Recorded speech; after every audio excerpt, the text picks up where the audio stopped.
E hoje nós vamos de Esdras e Neemias. E estamos finalizando os livros históricos. Semana que vem fechamos com o livro de Esté. E aí a gente vai dar um descanso aí. Depois a gente entra nos livros proféticos, né? Mas hoje a gente tem bastante aprendizado aqui nessa noite, principalmente para a nossa vida como os pais que aqui estão, que são líderes dentro da sua casa. Nós vamos apresentar aqui 3 líderes importantes dentro do livro de Esdras e Neemias. E vocês vão entender como é importante o nosso papel de homem, de líderes. Mas o importante também quando a família trabalha junto. Vamos lá. Ouvindo Sambalate, Tobias, Gesem, o árabe, e o resto dos nossos inimigos, que eu tinha reedificado o muro, e que dele já não havia brecha alguma, embora até esse tempo não tinha posto as portas nos portais. Sambalate e Gesem mandaram dizer-me: vem, encontremos-nos numa das aldeias, na planície de Ono. Porém tentavam fazer-me mal, de modo que eu lhes enviei mensageiros como essa resposta: estou fazendo uma grande obra e não posso descer, porque cessaria a obra enquanto eu deixasse que fosse ter convosco. 4 vezes me enviaram a mesma mensagem, cada vez lhe dava a eles a resposta. Versículo 9. Todos eles procuravam atemorizar-nos, pensando: as suas mãos ficarão fracas demais para a obra, e não se efetuará. E aí Neemias faz uma oração: agora, ó Deus, fortaleça as minhas mãos. Só até aí, deixa sua Bíblia aberta. O livro de Esdras e Neemias é um livro dos detalhes da reconstrução. Livro estes que vai contar a história, um pouco da história que a gente viu na semana passada, que é quando o povo retornou para Jerusalém. E agora o livro de Crônicas se dá depois da reconstrução, correto? Que a gente falou. Mas agora a gente precisa ver como funcionou os detalhes da reconstrução depois que eles retornaram.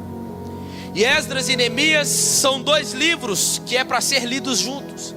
São separados somente na nossa Bíblia, mas na Bíblia hebraica os 2 são juntos.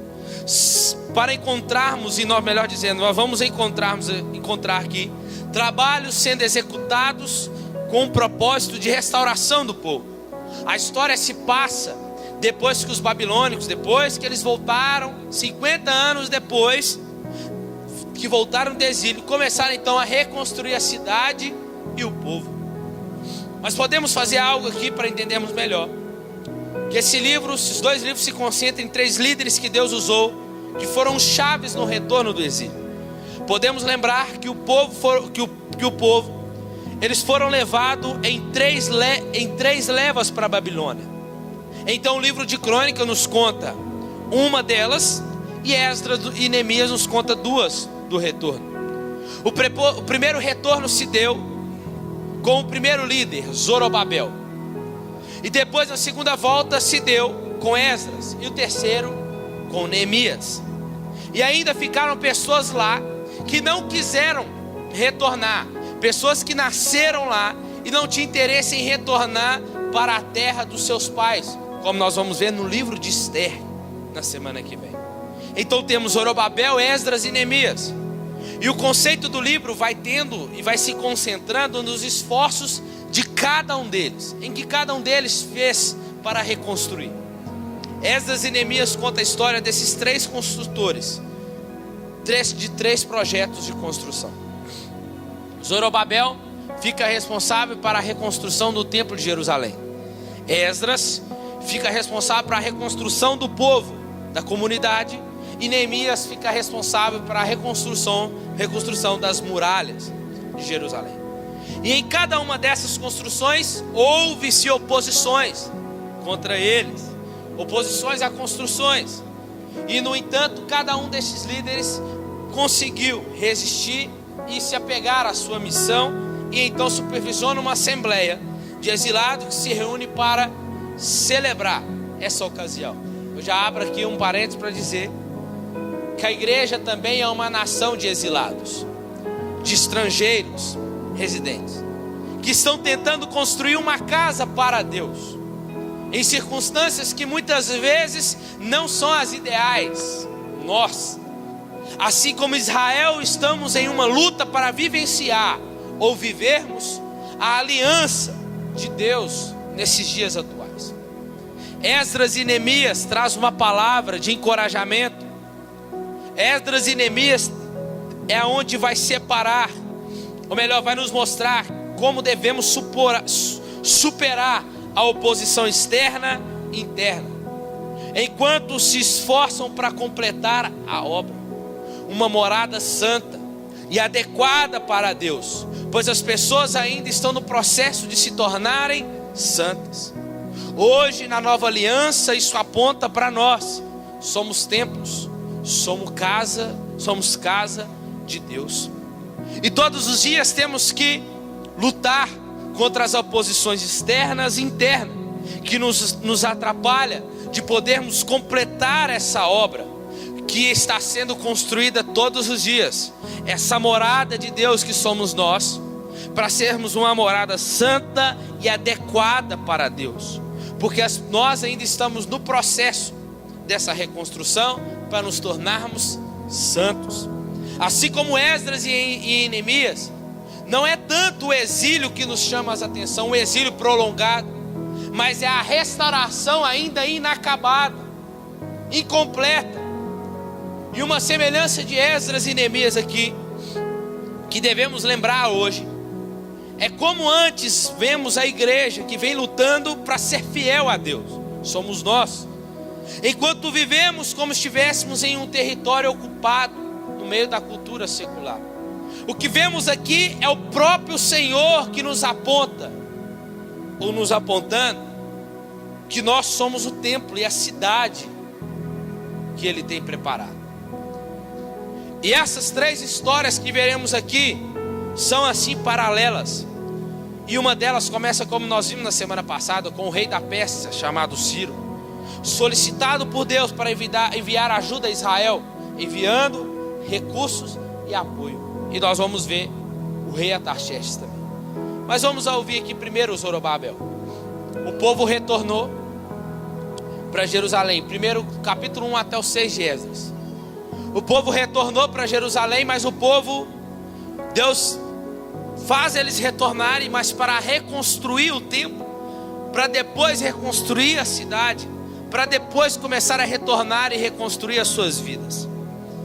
Mas o povo volta para a cidade e começa a se preocupar com eles primeiro, consigo mesmo primeiro. Homens e mulheres preocupados consigo mesmos, homens e mulheres preocupados com as suas casas, com as suas vendas, para depois se preocupar com o templo. Deus então envia o profeta Ageu. Nós vamos ver daqui um bom tempo. O profeta Ageu vem, Deus levanta ele para poder dizer: ó, vocês estão trabalhando, mas o trabalho de vocês eu não estou abençoando. Vocês estão trabalhando para colocar num saco furado. Vocês colocam lá e some, porque vocês não estão fazendo o que eu pedi, que eu ordenei. Vocês estão se preocupando primeiro com as suas casas, com as suas vidas primeiro.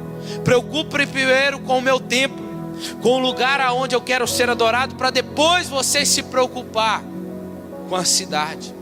Mas talvez eles poderiam dizer: mas Deus, vai acabar as madeiras, vai acabar. Não, eles não entenderam ainda o propósito. Aí Deus diz para eles assim: ó, eu sou o Deus da prata e do ouro, diz o Senhor. Eu sou o dono da prata e do ouro. Então fique tranquilo, se preocupe primeiro em cumprir a minha vontade, para depois eu começar a gerar recursos para suas casas, para sua família. Aqui já temos um primeiro aprendizado, irmãos, para nossas vidas.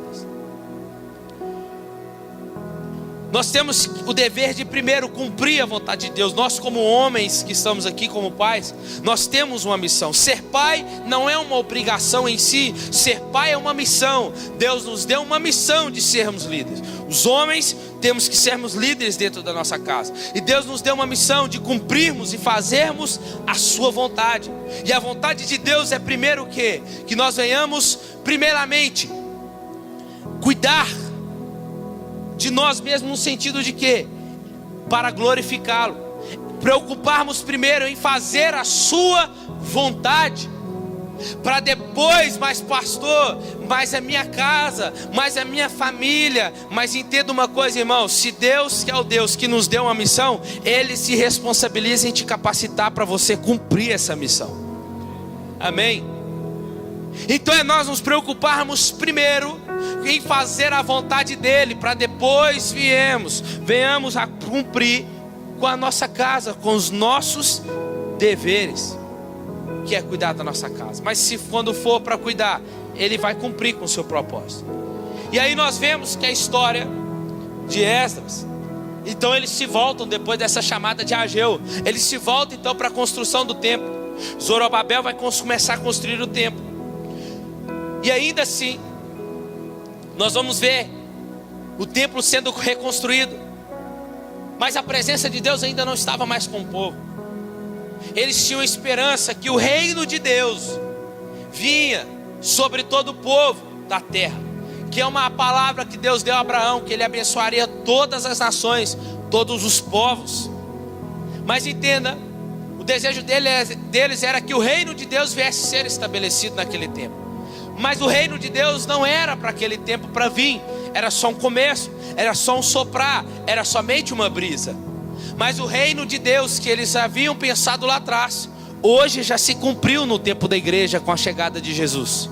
Jesus chegou dizendo: o reino de Deus é chegado e Ele está entre vós. Esse reino é o reino que hoje a igreja consegue desfrutar. É o reino que a igreja hoje pode vivenciar, desfrutando nele. E se você ainda não desfruta desse reino tão esperado pelos judeus, não sabe o que está perdendo. Jesus disse assim, que o reino de Deus consiste em quê? Em conhecer a Deus. Jesus disse que o meu reino não é deste mundo. Eu estou aqui para cumprir e fazer o quê? A vontade do meu Pai. Cumprir com o reino, estabelecer o reino. Então escuta a coisa, o que nós temos que fazer? Sermos a igreja, sermos homens e mulheres, quando nós cumprimos com o nosso papel de homem e mulher, quando nós cumprimos o nosso papel de marido e esposa dentro das nossas casas, cumprindo o papel que Deus estipulou, assim quando nós cumprimos nossos papéis como filhos dentro da nossa casa, na sociedade e como igreja, nós estamos estabelecendo um reino que ainda é invisível, mas dia após dia está sendo estabelecido na nossa casa, na nossa família, no nosso trabalho. Nós somos responsáveis de fazer esse reino se tornar visível aos olhos da sociedade, porque esse reino já está entre nós. Então a responsabilidade é nossa, de amar o reino, de desfrutar do reino, de chamar pelo reino, de orar para que o reino seja estabelecido aonde nós pisarmos. E essa esperança, irmãos, é uma esperança viva para nós. Então é nessa esperança que vemos a história de Zorobabel, que o seu nome significa plantado na Babilônia. Arremete e apresenta aqueles que nasceram no meio do cativeiro, e lidera então o retorno, a primeira leva de volta para Jerusalém, depois restabelece. E aí, irmãos, nós vamos ver Zorobabel restabelecendo primeiro o altar. Ele vai restabelecer o altar, e porque o desejo dele é reconstruir o altar para poder oferecer o sacrifício, e depois restabelecer o templo. E aí vai haver a cerimônia de dedicação, capítulo 3 em diante de Esdras, e depois a finalização do próprio templo. As histórias passadas do tabernáculo já estavam visíveis na cabeça deles. A história do primeiro templo estavam também visíveis na sua cabeça. E depois da construção do templo, o que apareceu depois que Moisés construiu o tabernáculo? A glória de Deus desceu sobre o tabernáculo, não foi? Confirmando a obra das mãos deles, mas também mostrando que Ele estava com eles. Assim também aconteceu com Salomão. Quando ele termina o templo, a glória de Deus desce sobre o templo, confirmando o trabalho das mãos deles, mas também mostrando para eles: eu estarei com vocês, a minha presença está com vocês. Agora escuta uma coisa aqui, irmãos.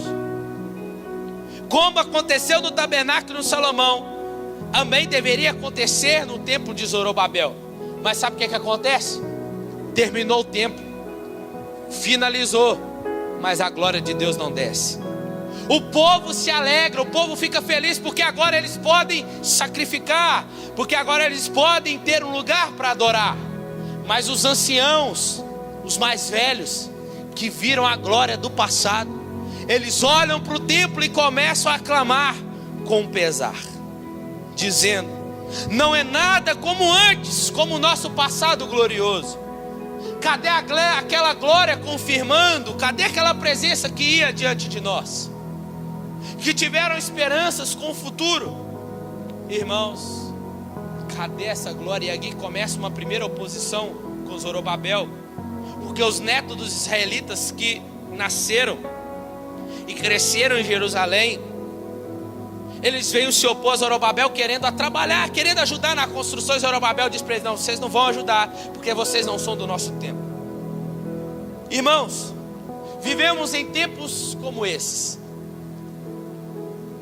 ou por que não melhores do que esses lá atrás. E talvez eu digo sim e não aqui, que é bom e também não é. Porque assim como os anciãos disseram, cadê a presença confirmando essa obra? Hoje, irmãos, tinha que ser muito melhor do que antes. Porque além de hoje nós sermos o templo dele, hoje nós temos mais conhecimento de quem Deus é, nós temos mais acessibilidade às coisas de Deus do que na época dos nossos pais. E entenda, está muito pior do que hoje, do que antes. Porque hoje temos esse conhecimento, temos experiência sobre a presença, mas não. Hoje, como aconteceu com os grandes palcos de avivamento na Inglaterra, nos séculos 18, 19, anos, homens e mulheres que viveram glórias e glórias de avivamentos, não somente na questão eclesiástica de igreja, mas Deus foi tão grande, a presença de Deus era tão notória que invadiu a comunidade, a cidade daqueles lugares. Cidades, famílias sendo transformadas por essa presença a partir do Evangelho. Deus usando grandes homens como John Wycliffe, John Knox, John Brunner, John Wesley, Jonathan Edwards, Charles Spurgeon e Butch. Homens que revolucionaram o tempo, com crianças, com o Evangelho sendo pregado. Eles oravam, liam as Escrituras, não se importavam com templos luxuosos, mas eles se importavam pela presença de Deus, assim como aqueles anciãos. Se aqueles anciãos pudessem dizer: para que vocês estão se alegrando? Por que vocês estão sorrindo aí? A presença não desceu, Deus não está conosco, a presença de Deus não está aqui mais. Talvez eles pensavam: já temos o altar, já temos o templo, já está ótimo. Mas os anciãos perguntam: mas cadê Deus? Mas cadê a presença? E é esse que deve ser o nosso clamor, meu irmão. Claro que a Bíblia diz também para nós que nos últimos dias o amor de muitos iria se esfriar. Em 1 Timóteo 3, Paulo vai dizer que os homens nos últimos dias se tornarão amantes de si mesmos. Mas, irmãos, a Bíblia diz sim, mas nós não podemos conformar como igreja, em sermos a igreja que somos chamados pelo Senhor de templo, que nós somos lugar, recipientes da sua presença. Isso é totalmente incoerente. Se você não se importar, quem vai se importar com essa presença? Eu quero essa presença. Tem mais alguém aqui? Porque senão, irmãos, seremos conhecidos como um templo, o templo de Deus, beleza, mas um templo vazio, que oferece adorações vazias, que oferece orações vãs, orações sem vidas e sacrifícios impuros diante de Deus. Porque somente com a presença o templo faz sentido, somente com a presença o sacrifício faz sentido, somente com a presença o altar faz sentido, somente com a presença a reconstrução da cidade fará sentido. Sem a presença, irmãos, é como Moisés disse: Senhor, se a tua presença não fores conosco, não me faça subir daqui. Isso é se importar com a presença, isso é valorizar a presença. Entenda, irmãos, Deus não mudou. São as nossas prioridades que mudaram. Deus não é mais nossa prioridade. A nossa maldade se multiplicou. Cadê a presença de antes? Cadê Deus? Em vez de nós olharmos para os céus e perguntar: cadê o Senhor? Nós temos que olhar para nós mesmos. Porque hoje na nova aliança é nós que somos o templo. A presença agora está em nós, ou deveria estar em nós. Então a pergunta é: por que eu não valorizo mais essa presença? Por que eu não priorizo mais? Por que nós não priorizamos mais essa presença? Por que nós não fazemos mais? Às vezes estamos cheios de muitos de nós mesmos. A autoconfiança, irmãos, é resultado de ego inflamado. Os nossos inimigos não são as nossas fraquezas. Escuta, os nossos inimigos são os nossos pontos fortes, a qual a gente se exalta, dizendo: eu que fiz, sou eu que faço. Se lá no mundo se lá fora, diante do mundo, o mundo é aqueles que querem assim: não, aqui é quem faz, aqui é quem pode, aqui só abre porta para quem tem, aqui só vai entrar quem pode, aqui é só quem tem carteirinha assim, aqui é só... Não, no céu, irmão, no evangelho não funciona assim. No evangelho é quem não tem que vai entrar. No evangelho é quem perdeu para entrar. No evangelho é quem não pode que vai entrar. É assim que funciona. Então os nossos inimigos são as nossas fraquezas. Porque olha que a Bíblia vai dizer: Senhor, eu estou fraco, diz Paulo para o Senhor. Está me incomodando esse espinho. Paulo, fica tranquilo, porque o meu poder não se aperfeiçoa, não é na sua força. O meu poder se aperfeiçoa é na sua fraqueza. Quando você é fraco, Paulo, é aí que você é forte, Paulo. Isso é entender, irmãos, o evangelho. Isso é entender que sem a presença nós não somos nada. Por que não falar de Obed-edom? Davi quer trazer a arca para Jerusalém. Nós vimos essa história. E ele não sabe trazer. A arca cai e ele deixa a arca na casa de Obed-edom. Obed-edom sabe o que é a arca. Obed-edom sabe o que simboliza a arca, que é a presença de Deus. A Bíblia diz que Obed-edom vai cuidar daquela arca, vai dar para ela o melhor lugar, vai valorizar ela. E a Bíblia diz assim, que quando Davi foi buscar ela, a casa de Obed-edom estava a cada dia mais prosperando. Por quê? Porque ele valorizava a presença. Irmãos, a mesma intenção estava na cabeça dos anciões, estava naqueles da Inglaterra e em muitas igrejas hoje. É tempo de nós nos preocuparmos e falar como Davi falou: Senhor, tira tudo de mim, tira meu emprego, tira minha família, pode tirar tudo, mas não retires de mim a tua presença. É Davi dizendo assim: Senhor, tudo que eu tenho só faz sentido se a tua presença estiver comigo. Aí, meus irmãos, a pergunta então é, e diga: beleza, você falou isso aqui, mas por que a presença então não desceu no templo? Aí nós entramos no tempo de Esdras, capítulo 7 em diante. A preocupação de Esdras é diferente de Zorobabel. A de Zorobabel era com o templo, precisava sim reconstruir o templo, beleza. Mas por que a glória não desceu? Aí entra Esdras. Esdras vem com a segunda leva de retorno dos judeus do exílio. E a preocupação de Esdras é com a restauração do povo. Esdras era um escriba, um homem forte, piedoso, apresentado como um sacerdote, um excelente expositor da palavra. Esdras era do tipo assim, que nos ensina: quem pode vai fazer, quem não pode vai ensinar. O estudo leva à prática e só então o ensino. Ele viveu o que ensinou, e o que ele viveu estava sendo verificado tudo diante das escrituras. Ele estava dizendo: tudo aquilo que eu vivi tem que estar de acordo com a palavra. Se o que eu vivi não está de acordo com a palavra, eu jogo fora. É isso que Esdras está dizendo. Ele viveu o que ensinou. Esdras tinha a função de ministrar e comunicar a palavra de Deus com toda a sua alma e mente e de todo o seu coração. Esdras então está retornando. O intuito agora não é reconstruir mais o templo, mas agora o povo, é reconstruir a comunidade. Esdras vai usar a palavra de Deus para reformar o povo. Agora a restauração não é mais exterior, mas agora é interior no povo.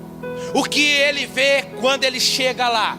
Ele está chegando na cidade, o que ele vê com o povo da primeira leva? Um povo que é idólatra, um povo que teve casamentos mistos, casamento com os babilônios. Irmão, escuta aqui, você vai entender. Até mesmo um templo reconstruído não serve de morada para um Deus tão santo, se este templo estiver no meio de um povo impuro. Por que a presença não desceu? Por que a glória não desceu para confirmar que Deus estava com eles? Por causa do povo. O povo estava impuro. O povo, a presença de Deus não anda em conformidade, é incoerente. Então o que é que Esdras? Deus levanta Esdras para quê então? Antes de trabalhar, antes de eu manifestar no templo, eu preciso reformar vocês. Escuta uma coisa aqui. Antes de Deus fazer algo através de nós, Ele vai fazer primeiro em nós. Então não queira ensinar algo para alguém que ainda você não está vivendo. Deixa Deus te ensinar primeiro a você viver, para depois Ele te usar para fazer o outro viver. Você está aqui? Deus não vai fazer nada em nós, irmãos impuros.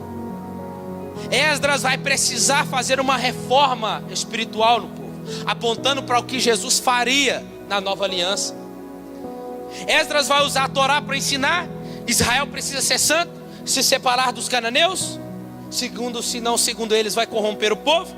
Esdras oferece uma oração de arrependimento. Até aí tudo bem. E agora ele convoca os líderes, faz um decreto de divórcio, que dizem que todos esses casamentos que estavam lá mistos, que não eram do povo de Israel, deveriam ser desfeitos. Mulheres e crianças teriam que ir embora, e o decreto é cumprido parcialmente. Só que a história é estranha, porque Deus não mandou Esdras fazer nada disso. Esdras fez por conta própria. Mas eu vou explicar. Porque o profeta contemporâneo da época, Deus levanta o profeta Malaquias para dizer ao contrário de Esdras. Deus levanta Malaquias para dizer assim: eu abomino o divórcio, eu odeio o divórcio. Vamos ler? Vou ler só para vocês verem aqui. Malaquias capítulo 2. Olha o que diz. Deus dizendo assim, ó: não fez somente um, em carne e espírito são dele. E por que somente um? Ele buscava uma descendência piedosa. Portanto, cuidai-vos de vós mesmos, e ninguém seja desleal para com a mulher da sua mocidade. Eu detesto o divórcio, diz o Senhor Deus de Israel, e aquele que cobre em violência as suas vestes, diz o Senhor dos Exércitos. Portanto, cuidai de vós mesmos e não sejais desleais. É o que ele está dizendo. É totalmente contrário. Deus levanta Malaquias para dizer: não, eu não estou nesse negócio. Casou errado, que permaneça casado, varão, vigia. Quem escolheu foi você. Quem escolheu foi a senhorita. Aos solteiros, saiba escolher. Você não casa para separar, você casa para morrer do lado da outra pessoa. E aí, Deus odeia o divórcio independente. Malaquias vai dizer, claro que tem uns casos de divórcio que a Bíblia nos apresenta, né? Mas aí é outro caso que eu não vou entrar aqui não.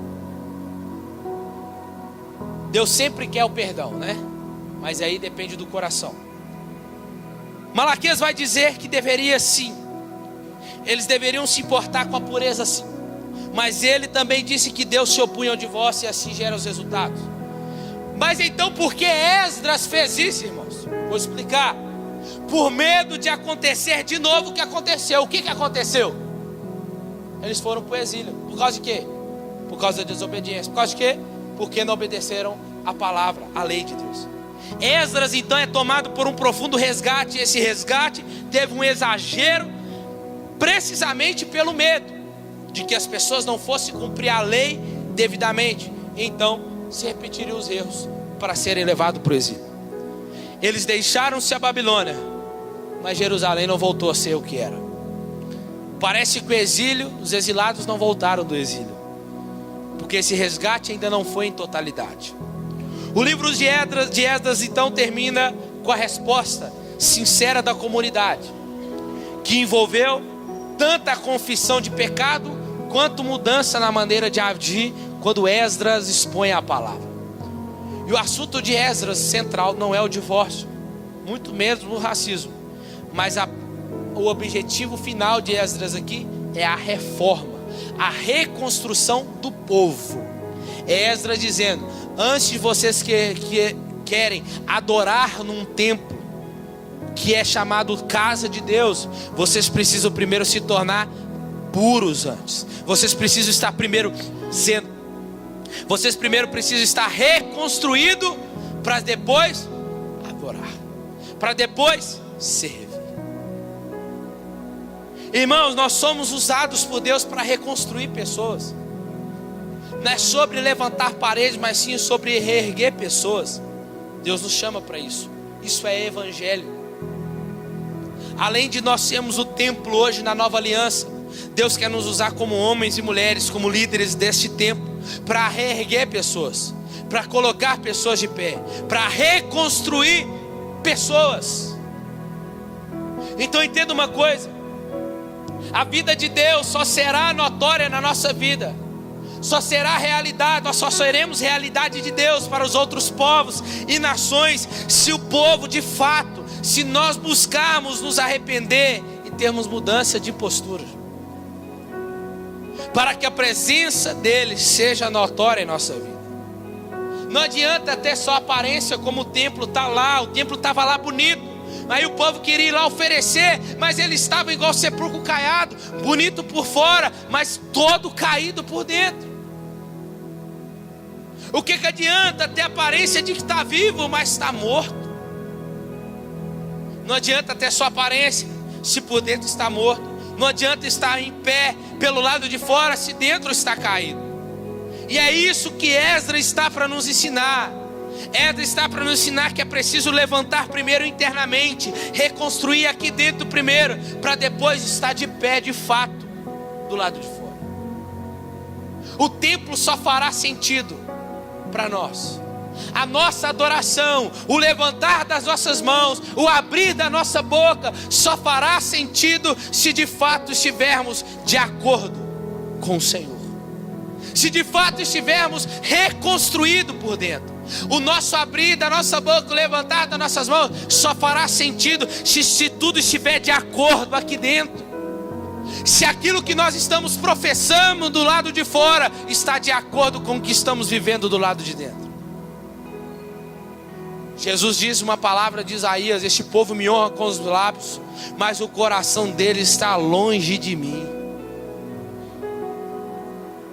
Entenda, irmãos, Esdras entendia isso. A glória não chegou, a glória não desceu, a presença não está caminhando junto, as coisas estão dando errado. Olha para dentro, irmãos, faz uma introspecção, olha para si e vê como é que estão as coisas, como que as coisas estão andando. Se você está olhando mais para você do que para o outro, se você está se preocupando mais com você primeiro, esquecendo se a sua prioridade tem sido as suas coisas e não Deus. Se estiver assim, é preciso de uma reconstrução interna. Então Esdras está para reconstruir o povo. Assim é na nova aliança. Cristo chegou para reconstruir o povo, para ele levar para o céu. E nós estamos todos os dias nesse processo de reconstrução. É isso que nós precisamos. E aí nós entramos no livro de Neemias. 13 anos depois da ida de Esdras, no centro do Império Persa, um homem chamado Neemias, copeiro do rei, servo fiel. Ele era um oficial que vivia no governo persa. E quando ele ouve que tinha arruinado Jerusalém, ele vai orar e vai jejuar. E propôs no seu coração reconstruir as muralhas. E aí ele recebe, irmãos, uma permissão de um rei ímpio, um rei que não servia a Deus, o rei Artaxerxes II, para construir as muralhas. O rei lhe dá cartas, autorização. O rei lhe dá recursos para o que ele precisar para reconstruir a cidade do povo dele. Irmãos, Deus trabalha com Neemias, um crente piedoso, mas também com um rei ímpio. Porque assim como Ele faz hoje, no modo e do jeito que Ele quiser, para cumprir a sua vontade. Então, depois de chegar em Jerusalém, Neemias também vai ter oposições de pessoas que moravam em Jerusalém, que está no texto que nós lemos. Sanbalate e Tobias vão chegar diante dele. Desce daí, rapaz, vamos ali com a gente. E o desejo deles era matar Neemias, era intentar o mal, era atrasar a obra da reconstrução. Irmão, escuta isso aqui. Quantas coisas vêm se opondo a nós? Quantas coisas se opõem à nossa família? Quantas coisas estão se opondo ao modelo de família que nós cremos? Homem e mulher. Quanto nós estamos vendo as oposições contra os nossos filhos aí fora? Quantas oposições têm vindo contra a nossa casa, a nossa família, o nosso trabalho? Quantas coisas têm surgido, irmãos,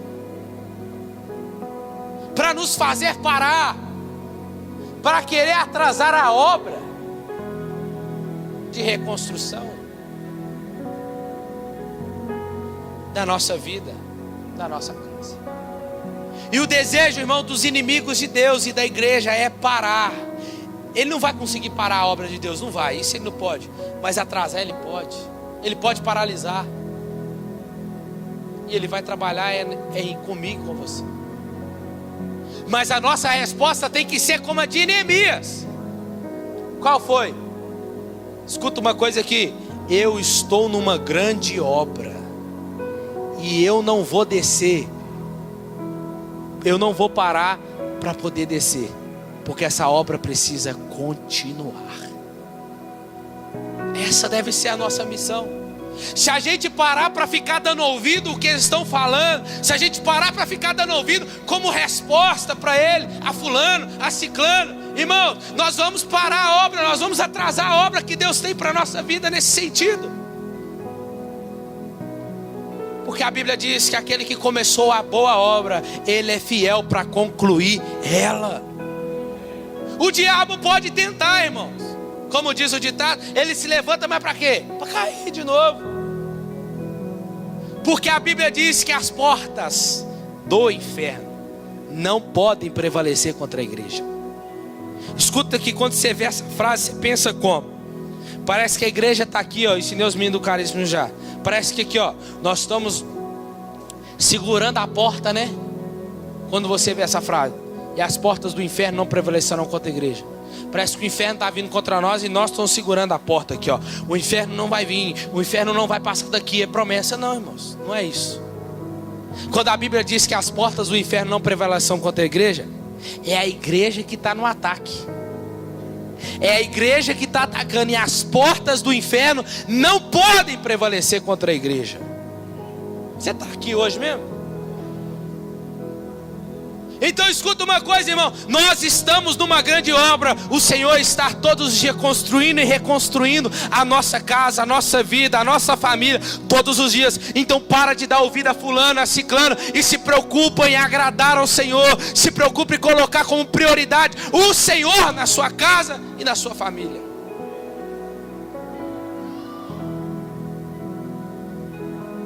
Então Neemias informa, realiza a reconstrução para a cidade com integridade e coragem, assim como nós devemos ser. E ele tem que construir agora com guardas armados e protegê-los para não vir contra eles.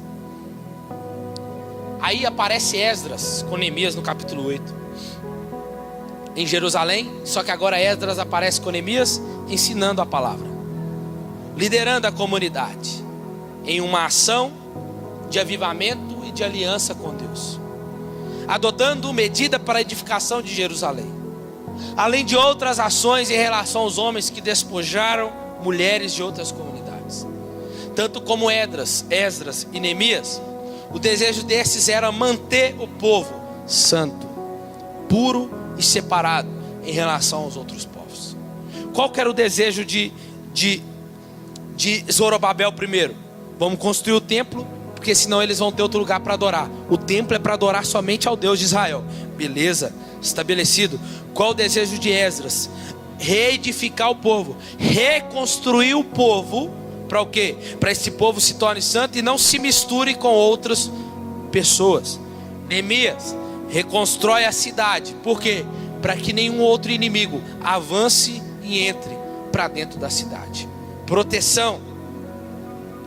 E aí, o que era para ser feito em 94 anos, o que deixou de ser feito em 94 anos, Neemias reconstrói a cidade em 52 dias.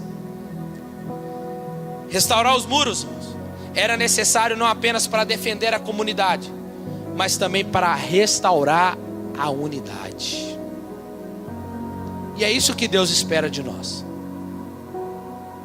A reconstrução na nossa vida é para gerar ainda mais união, é para ainda mais gerar comunhão, porque era a promessa de Deus para Israel.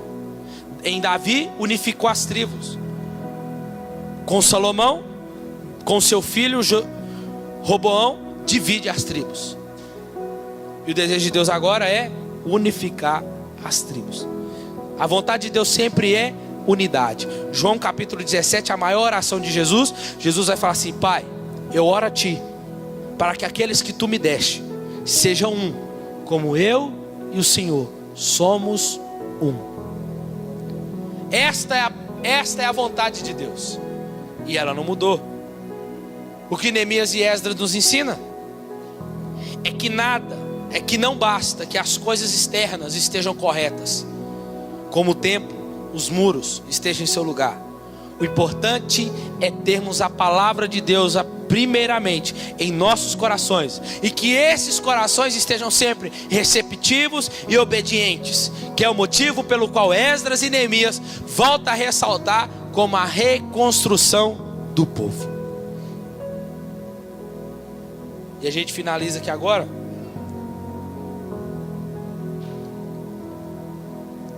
esses capítulos é chamado de clímax suspenso, porque parece que está tudo caminhando bem no tempo de Neemias, mas não. Sabe o que vai acontecer? Neemias e Esdras juntam forças para a renovação espiritual do povo, reúne os exilados para a festa dos tabernáculos, e lá dessa festa dos tabernáculos, para lembrar da fidelidade de Deus. E ainda mais a Bíblia vai dizer que eles entenderam a palavra, e porque eles entenderam, eles se alegraram pela palavra. Parece que eles de fato agora vão viver o que eles ouviram. Eles comemoram sobre o templo e as muralhas. Neemias então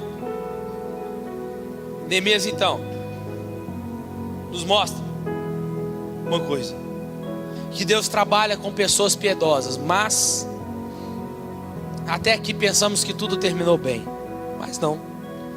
O livro vai terminar com um grande infortúnio. Neemias já está caminhando pela cidade para ver como que as coisas estão. Ele chega diante do templo, está vendo os sacerdotes negligenciando a obra. Esdras, ele olha e vê que tudo que Esdras ensinou estava tudo caído por terra. Ele vê o povo transferindo a Torá, mudando a Torá, está trabalhando agora no sábado. Pessoas estão montando as suas vendas na cidade, esqueceram de Deus. Então Neemias fica furioso, ele bate nas pessoas, ele puxa os cabelos das pessoas, está escrito, e diz para eles assim: vocês devem obedecer os mandamentos. Dá vontade de fazer isso, né? Uns cocão. Quando a pessoa chega assim: pastor, então dei mole. Falei: você dá vontade de você pegar e dar umas porradas. Por quê? Porque parece que ouviu e saiu do outro lado. Irmãos, tudo aqui, não adianta nada você ficar vindo aqui no culto, sentado, ouvindo, tudo para você vai ser balela, se você não colocar em prática. Nada.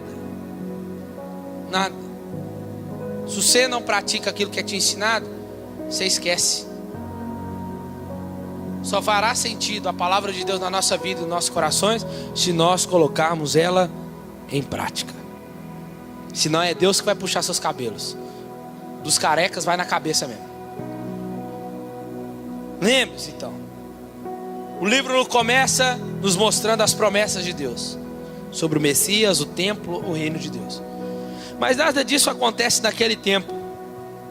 Mesmo que Israel está de volta na sua terra, mas ainda assim o seu estado espiritual parece ainda mais decaído, inalterado, desde quando eles saíram para o cativeiro. E apesar de Esdras e Neemias fazerem o seu melhor, as suas reformas políticas e sociais nas pessoas não abordam as questões centrais dos seus corações. Esse livro então está apontando para uma mesma necessidade que está destacada em Ezequiel e Jeremias, que Jesus iria fazer, que era o que o povo precisava naquela época: trocai os nossos corações, trocar o coração de pedra e colocar um de carne. Este era o coração daquele povo naquela época, coração de pedra.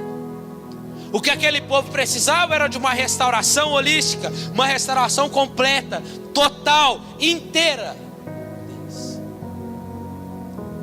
E assim o livro termina nos chamando a ler os livros proféticos daqui a um tempo.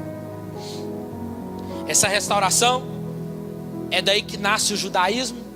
Nasce aí o judaísmo a partir de Neemias, a partir da tribo de Judá, da onde vai nascer, da época do povo de Jesus, os zelotes, os fariseus, os saduceus. Não era só o templo e a cidade, mas principalmente o povo. E o que esses livros ensinam para nós, para a gente fechar aqui? O livro de Esdras amplia o papel crucial que a palavra de Deus e a oração tem na vida daqueles que se submetem a ele. Os esforços da reforma de Esdras devem nos encorajar como cristãos, e ainda a depositarmos nossa esperança em alguém muito maior do que Esdras. Ao pregar este livro, nós confiarmos em alguém maior que qualquer templo terrestre. Ao pregar sobre este livro, nosso povo tem que relembrar consistentemente que as nossas esperanças e temores de todas as eras só vamos encontrar em Jesus, o maior reformador de todos os tempos. Neemias nos ensina a confessar os nossos pecados a Deus. Neemias nos ensina a lutar pelo Evangelho. Ao pensarmos em como aplicar Neemias aos nossos dias, devemos nos lembrar que obedecer é muito melhor do que sacrificar. É nós lembrarmos que com o templo e o povo de Deus dentro, estabeleceu um testemunho em meio a um deserto de adoração. E assim, Neemias nos ensina a lutar pelo Evangelho. E aí a gente termina que se em Gênesis Jesus é a semente da mulher, em Êxodo ele é o nosso cordeiro pascal, em Levítico ele é o nosso sacerdote e sacrifício, em Números ele é a rocha ferida, em Deuteronômio ele é o verdadeiro profeta, em Josué ele é o fio escarlate que salvou Raabe, tipificando o sangue derramado na cruz. Em Juízes ele é o nosso juiz, em Rute ele é a nossa redenção. Em 1 e 2 Samuel ele é o nosso rei tão esperado. Em 1 e 2 Reis ele é o rei soberano. Em 1 e 2 Crônicas ele é o Deus que permanece fiel à aliança. Em Esdras e Neemias ele é o grande e fiel restaurador das nossas vidas. Fica de pé no seu lugar. Os diáconos podem servir a ceia, o pessoal do louvor pode subir.